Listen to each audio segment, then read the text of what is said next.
Assalamualaikum warahmatullahi wabarakatuh. Selamat pagi, siang, sore, dan malam, Ibu Tamara dan teman-teman semua. Kami dari kelompok 9, kelompok Horanghe akan mempresentasikan laporan hasil audit aset organisasi di Unit Kearsipan dan Pelayanan Dokumen Fakultas Hukum Universitas Indonesia.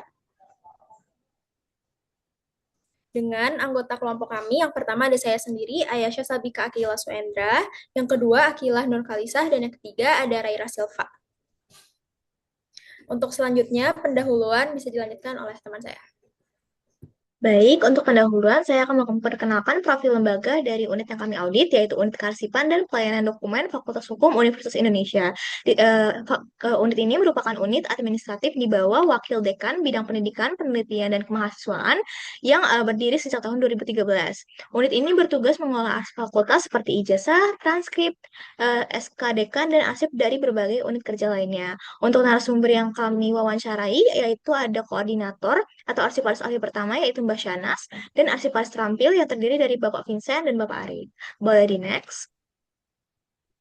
Baik, selanjutnya adalah latar belakang. Jadi untuk dalam melakukan audit aset ini, apa itu aset? Jadi aset itu merupakan sumber daya penting organisasi yang perlu dikelola secara efektif untuk mendukung kinerja dan keberlanjutan organisasi. Yang ini sumbernya dari ISO 55001 pada tahun 2024. Jadi arsip sebagai aset informasi berfungsi sebagai pusat ingatan, alat bantu pengambilan keputusan, dan juga bukti kegiatan dari organisasi sehingga memerlukan pengelolaan yang baik sejak penciptaan hingga masa penyusutannya. Hal ini dikemukakan dalam penelitian oleh Fatur Rahman tahun 2018. Namun, pengelolaan arsip menghadapi berbagai kendala, seperti dalam penelitian oleh Basya dan Puspasari pada tahun 2021, yaitu berupa keterbatasan fasilitas penyimpanan, lalu juga penumpukan arsip, serta kurangnya sumber daya manusia dan prosedur yang jelas. Oleh karena itu, dilakukanlah audit aset organisasi untuk mengetahui kondisi pengelolaan arsip dari mengidentifikasi aspek yang perlu ditingkatkan. Selanjutnya ada tujuannya. Yang pertama yaitu mengevaluasi pengelolaan arsip melalui audit aset organisasi, dan juga yang kedua ada mengetahui proses pengelolaan arsip yang dimana dari pengelolaan, penyimpanan, pemindahan hingga ke penyusutan arsipnya. Selanjutnya mengidentifikasi aspek-aspek pengelolaan arsip yang memerlukan peningkatan sebagai dasar perbaikan untuk kedepannya. Baik, saya akan lanjutkan pada pembahasan. Boleh di next? Yang pertama adalah tahap planning atau tahap perencanaan. Tahap perencanaan ini adalah tahap awal sebelum pelaksanaan audit aset informasi di unit kearsipan Fakultas Hukum Universitas Indonesia. Nah, tahap ini tuh disusun untuk memastikan audit berjalan secara terarah sesuai dengan kebutuhan unit serta mampu menghasilkan gambaran faktual mengenai pengelolaan arsip sebagai aset informasi organisasi. Untuk step dari planning itu yang pertama adalah penetapan tujuan. Jadi penetapan tujuan audit ini difokuskan pada evaluasi pengelolaan arsip sebagai aset informasi serta identifikasi aspek pengelolaan yang belum optimal. Nah, arsip ini tidak hanya dipahami sebagai dokumen administratif, tetapi juga sebagai aset strategis yang mendukung kegiatan akademik, hukum, dan operasional fakultas. Oleh karena itu, audit diperlukan untuk menilai efektivitas pengelolaan arsip serta melihat potensi perbaikan yang dapat dilakukan. Yang kedua adalah ruang lingkup dan sumber daya. Di sini, ruang lingkup audit dibatasi pada pengelolaan arsip fisik dan digital di unit kearsipan. Nah, untuk meliput arsip yang arsip yang terdiri dari arsip akademik, administratif, dan keuangan. Nah, untuk pembatasan ruang lingkup ini dilakukan agar proses audit lebih fokus dan mendalam. Nah, sumber daya yang digunakan mencakup tim audit, waktu pelaksanaan, instrumen penelitian, dokumentasi observasi, serta narasumber yang terlibat langsung di dalam pengelolaan arsip. Boleh di next? Step selanjutnya adalah metodologi audit. Nah, metodologi audit ini sendiri mencakup pengumpulan, analisis, dan evaluasi data. Nah, pengumpulan data ini direncanakan melalui observasi langsung, wawancara, dan penggunaan instrumen penelitian audit aset informasi untuk memperoleh gambaran kondisi aktual pengelolaan arsip. Untuk data yang sudah diperoleh, kemudian akan kami analisis secara manual menggunakan pendekatan deskriptif kualitatif.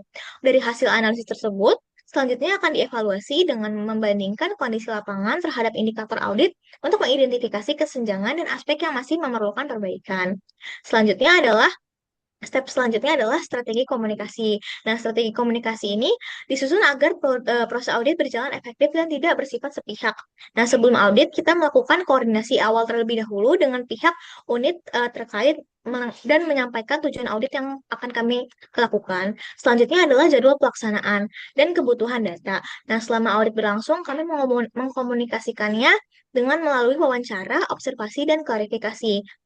Eh, Klarifikasi ini digunakan untuk memastikan validitas informasi yang diperoleh nantinya. Nah, untuk setelah audit ini, kami mengkomunikasikannya melalui hasil temuan dan rekomendasi yang akan direncanakan eh, dituliskan atau disampaikan melalui laporan tertulis dan presentasi. Dan untuk tahap yang terakhir adalah dukungan pihak terkait. Untuk dukungan dari pihak terkait ini menjadi faktor yang paling penting gitu dalam pelaksanaan audit. Nah, dukungan tersebut diperoleh dari unit kearsipan itu sendiri atau unit kearsipan dan pelayanan dokumen Fakultas Hukum Universitas Indonesia melalui pemberian akses informasi, ketersediaan narasumber, serta keterbukaan selama proses pengumpulan data. Nah, untuk keterlibatan koordinator unit dan arsiparis, ini membantu tim audit memperoleh pemahaman yang lebih menyeluruh gitu mengenai praktek pengelolaan arsip yang berlangsung di lingkungan fakultas. Boleh di next. Selanjutnya adalah stage 2 yaitu pengumpulan data. Di sini tim audit mengumpulkan data yang berkaitan dengan aset informasi yang dikelola, cara pengelolaannya, pihak yang bertanggung jawab, serta kondisi dari penyimpanan dan penggunaan arsip di lingkungan eh, unit karsipan Fakultas Hukum. Untuk pengumpulan datanya ini dilakukan untuk memperoleh gambaran faktual mengenai pengelolaan arsip sebagai aset organisasi baik dari aspek fisik, digital, kebijakan, keamanan maupun pemanfaatannya dalam mendukung kegiatan fakultas. Nah, dalam audit ini dilakukan melalui 4 cara. Yang pertama ada instrumen penilaian, wawancara personal, observasi langsung, dan klarifikasi data. Nah, untuk pengumpulan datanya sendiri ini dilakukan melalui instrumen penilaian, wawancara personal, dan observasi langsung. Nah, untuk instrumen penilaian ini digunakan sebagai alat bantu untuk mengumpulkan data secara sistematis yang mengenai kondisi pengelolaan aset informasi. Untuk instrumennya tersendiri itu berjumlah 25 pertanyaan yang mencakup beberapa aspek yaitu gambaran umum aset informasi, pengelompokan dan nilai informasi, keamanan dan privasi, penyimpanan data, backup dan pemulihan, serta penyebaran dan penggunaan data. Untuk penggunaan instrumen ini eh, ini tuh sangat membantu tim audit untuk memperoleh data yang terarah dan sesuai dengan indikator audit yang telah kami tentukan. Selanjutnya adalah wawancara personal. Ini tuh dilakukan secara langsung dengan narasumber yang memiliki pemahaman dan keterlibatan dalam pengelolaan arsipnya. Narasumber dalam audit kali ini terdiri atas koordinator unit kearsipan dan pelayanan dokumen serta dua arsiparis terampil. Nah, untuk koordinator unit ini memberikan informasi mengenai kebijakan, alat pengelolaan arsip, serta memberikan penjelasan teknis mengenai kegiatan pemindahan arsip, usulan pemusnahan, serta praktek pengelolaan arsip sehari-hari. Yang itu dilakukan oleh arsiparis terampil. Nah, informasi dari narasumber menjadi dasar penting dalam memahami kondisi aktual pengelolaan arsip di unit yang diaudit. Selain itu, tim audit juga melakukan observasi langsung gitu terhadap kondisi pengelolaan dan penyimpanan arsip di lapangan. Observasi yang dilakukan ini untuk melihat secara langsung ruang penyimpanan arsip, media penyimpanannya, kondisi fisik arsipnya, seperti penggunaan filing kabinet atau box arsip, disertai dengan perangkat pendukung dan juga sistem pencatatan yang digunakan. Nah, dokumentasi observasi lapangan ini digunakan sebagai bukti pendukung untuk memperkuat data yang diperoleh melalui wawancara yang kita lakukan dan instrumen penelitian yang kita gunakan. Selanjutnya, kegiatan pengumpulan data dilakukan dalam 2 tahap kunjungan. Nah, untuk kunjungan pertama ini kita lakukan untuk melakukan wawancara narasumber dan observasi langsung terhadap kondisi pengelolaan serta penyimpanan arsip. Nah, untuk kunjungan kedua ini kita lakukan untuk mengklarifikasi pertanyaan tambahan yang belum terjawab pada kunjungan pertama, khususnya terkait SOP, penggunaan ISO, dan informasi lain yang diperlukan untuk melengkapi data audit. Dengan demikian, data yang diperoleh tidak hanya berasal dari satu kali pengumpulan informasi, melainkan juga melalui proses klarifikasi untuk memastikan kelengkapan dan ketepatan data. Boleh di next. Baik, tahap selanjutnya adalah analisis data. Nah, pada tahap pertama, kita harus menyiapkan hasil wawancara atau information resource database berupa catatan tertulis dan rekaman suara untuk disesuaikan. Apakah ada pertanyaan yang tidak terjawab karena terlewat atau narasumber tidak berkenan untuk menjawab. Selanjutnya, dilakukan reduksi data atau editing untuk memastikan bahwa informasi yang dihasilkan itu lengkap dan konsisten. Hal ini untuk menyeleksi informasi yang relevan dari hasil wawancara dan catatan observasi. Informasi yang memiliki makna serupa kemudian disederhanakan dan difokuskan sesuai kategori dalam instrumen audit. Kemudian selanjutnya ada dilakukan pengelompokan dan kategorisasi data atau coding. Data yang telah direduksi itu kemudian dikelompokkan berdasarkan tema audit informasi dan transkrip menggunakan skala poin dari 0 sampai 4 sesuai borang pertanyaan. Pada bagian gambaran umum aset informasi, hasil observasi menunjukkan bahwa sebagian besar arsip itu masih berbentuk fisik, sedangkan digitalisasi itu belum merata. Kemudian coding pada close questions itu biasanya ditandai dengan jawaban yes or no saja. Selanjutnya, dilakukan data entry. Data entry di sini digunakan untuk memahami makna dari temuan yang diperoleh. Seperti dicontoh di gambar, itu kami menginterpretasikan jawaban dari hasil wawancara. Nah, hasil tersebut nantinya dapat dikodekan dalam bentuk tabel untuk mempermudah pembacaan data. Boleh di next? Berikut untuk tahap keduanya adalah menganalisis data survei dengan membuat mapping information flows. Ini sesuai dengan yang bisa dikatakan bahwa dibuat dalam bentuk tabel sesuai cakupan pertanyaan, dan nantinya terdapat poin yang akan dihasilkan dari setiap jawaban pertanyaan. Nah, melalui proses analisis tersebut, hasil audit informasi itu tidak hanya menggambarkan kondisi aset informasi, tetapi juga menunjukkan hubungan antara praktik pengelolaan informasi, resiko yang muncul, dan kebutuhan pengembangan sistem kearsipan di masa mendatang. Proses ini juga membantu peneliti melihat kesesuaian antara kondisi lapangan dengan praktik pengelolaan informasi yang diterapkan atau matching information resources with organizational objective. Nah, tahap terakhir adalah membuat data analysis output berupa information resource database yang tadi sudah ditampilkan, yakni borang pertanyaan yang sudah berisi jawaban responden, dan analyze survei respon atau laporan analisis yang sudah menjadi hasil akhir berupa total point. Nah, di sini untuk hasil observasi kami memperoleh total 77,5% dengan predikat baik tingkat 3, yakni tata kelola sudah terstruktur. Nah, kemudian output inilah yang nantinya akan menjadi landasan dalam evaluasi dan memberikan rekomendasi bagi lembaga yang bersangkutan. Boleh next? Kemudian tahap selanjutnya adalah evaluasi data dan terbagi menjadi beberapa proses. Untuk yang pertama ada evaluate problems and opportunities. Untuk yang pertama ada information hoarding, yakni di sini kami menganalisis penyimpanan arsip itu masih terpisah di unit kerja masing-masing. Kemudian yang kedua ada bias distribution of resources, yakni ada ketimpangan pengelolaan sumber daya informasi dari antar unit karena perbedaan pemahaman. Kemudian yang ketiga ada redundant or inappropriate resources, yakni media penyimpanan yang beragam dan berulang. Belum tersedianya server lokal, keterbatasan ruang arsip, dan kurangnya SDM TI yang mendukung pengelolaan informasi digital secara optimal. Kemudian adanya duplication of information hoarding, yakni salinan dari unit pencipta dan seringkali kembali digandakan ketika akan didistribusikan. Contohnya ketika ada permintaan untuk fotokopi, yakni keterbatasan kapasitas ruang penyimpanan di unit kerja kearsipan. Kemudian selanjutnya ada lack of transparency dan accountability, yakni belum adanya SOP atau BOP dan kebijakan tertulis. Selanjutnya ada lack of information traceability, yakni desentralisasi, karena pengolahan arsip itu masih berada di unit kerja masing-masing. Dan yang terakhir ada lack of understanding of information needs, yakni kita harus memahami apa saja yang dibutuhkan oleh pengguna. Dan selanjutnya tahap kedua adalah analyze gap, yakni adanya celah atau kesenjangan aspek dari integrasi sistem, contohnya adalah sistem digital. Kemudian bagaimana keamanan digital itu membantu pengelolaan arsip. Yang ketiga ada tata kelola, SOP atau BOP, dan yang terakhir adalah keamanan ruangan. Dan langkah ketiga adalah interpret information flow maps. Di sini ada duplications and over provision, yakni bagaimana penyimpanan arsip yang sama di unit pencipta. Kemudian yang kedua ada gaps, adanya keterbatasan sistem temu kembali yang terintegrasi karena masih menggunakan sistem yang berbeda. Yang ketiga ada develop strategies, jadi kita harus punya strategi untuk meningkatkan efektivitas pengelolaan informasi. Yang keempat ada formulate recommendation, jadi kita membuat rekomendasi dari hasil analisis yang sudah dibuat.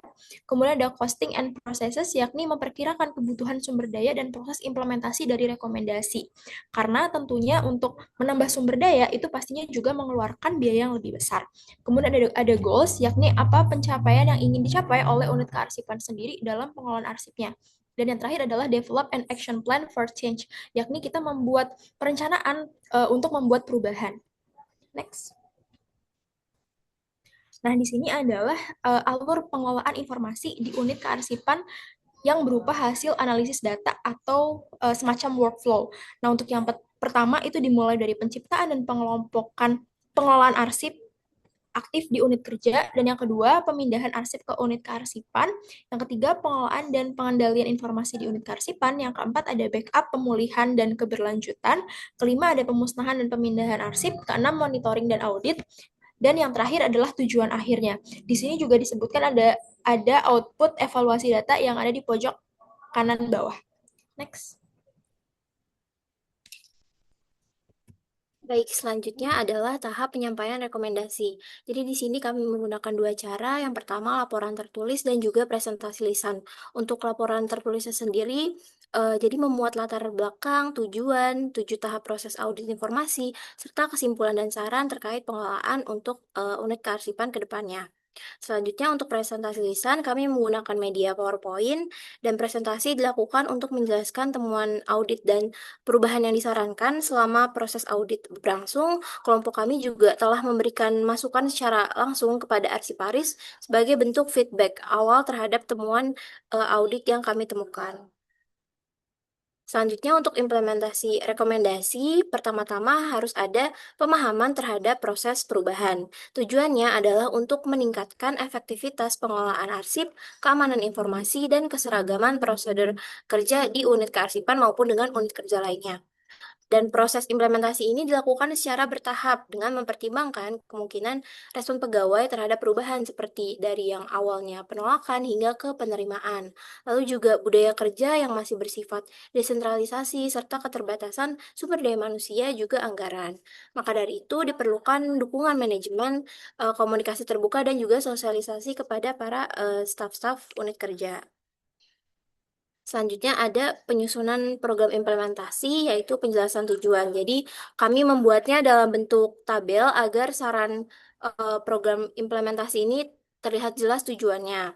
Di sini ada permasalahan, solusi, implementasi, pihak terkait, estimasi waktu, dan juga prioritas. Di sini kami bagi menjadi 6 komponen. Yang pertama adalah pengelolaan arsip belum terpusat. Jadi solusinya dengan penguatan sistem sentralisasi arsip dengan implementasi penyusunan mekanisme penyerahan arsip dari unit kerja ke unit kearsipan secara bertahap. Untuk pihak terkaitnya adalah koordinator unit, arsiparis, dan juga unit kerja. Estimasi waktunya berupa 6-12 bulan dengan prioritasnya adalah kritikal.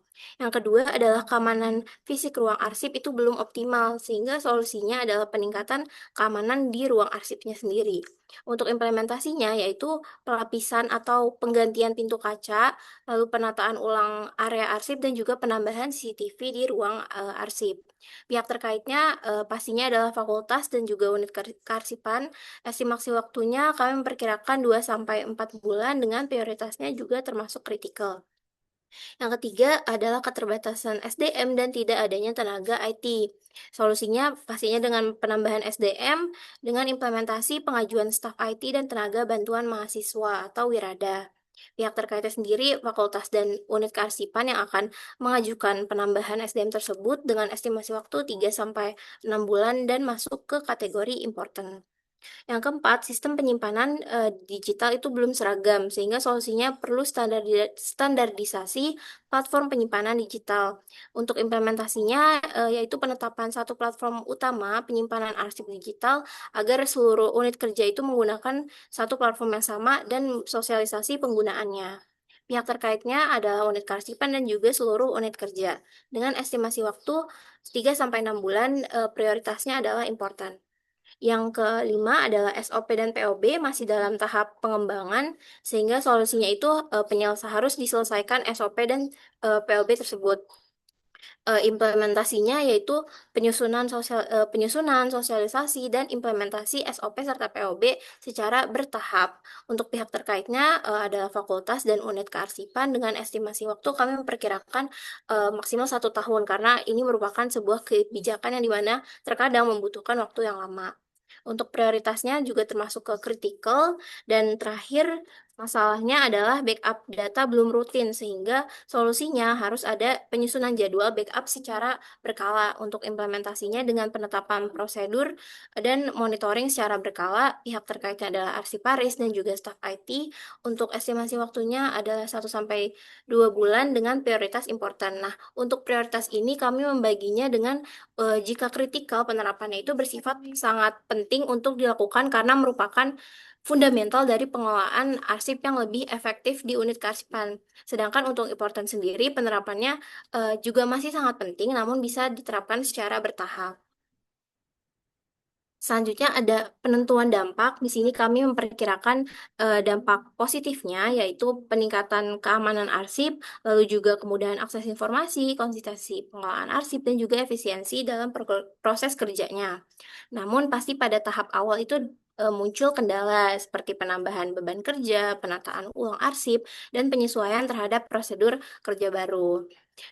Selanjutnya kami menetapkan parameter yang dimana berfokus ke pengelolaan arsip aktif dan inaktif dengan pertimbangan SDM, kapasitas penyimpanan arsip, kesiapan infrastruktur yang dimiliki, infrastruktur digital yang dimiliki, dan juga kebijakan arsip dari Universitas Indonesia.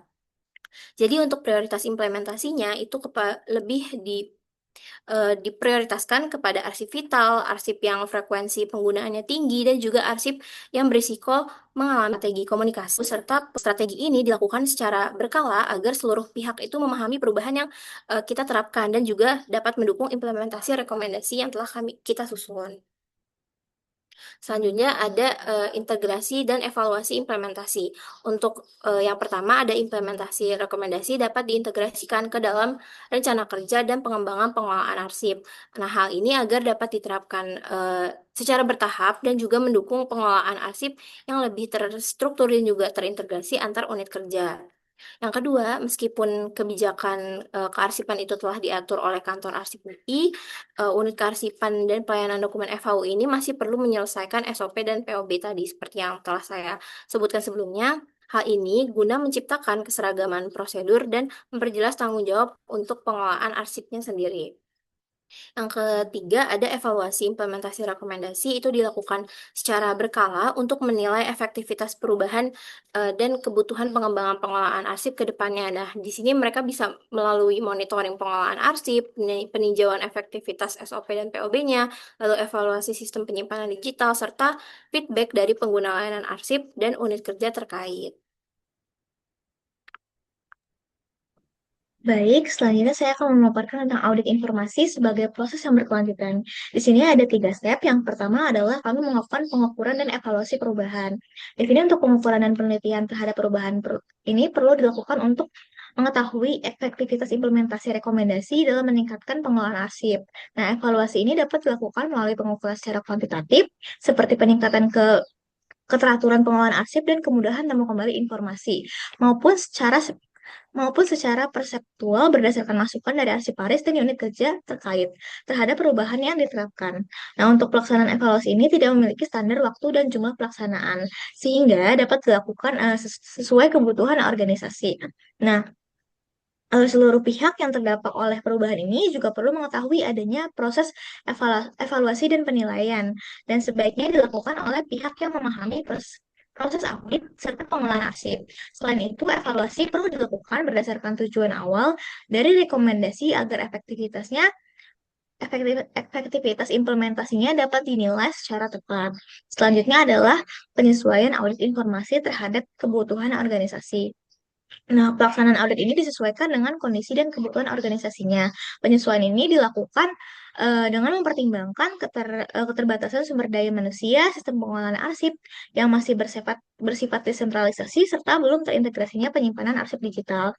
Oleh karena itu, tahap audit dan rekomendasi disusun secara fleksibel agar tetap sesuai dengan kondisi operasional dan kebutuhan pengelolaan arsip unit kearsipan di lingkungan Fakultas Hukum Universitas Indonesia. Dan yang terakhir adalah audit informasi sebagai dasar evaluasi yang berkelanjutan. Di sini selain dilakukan untuk mengidentifikasi kondisi pengelolaan arsip saat ini, audit informasi ini juga menjadi dasar evaluasi dan pengembangan pengelolaan arsip di masa yang akan datang.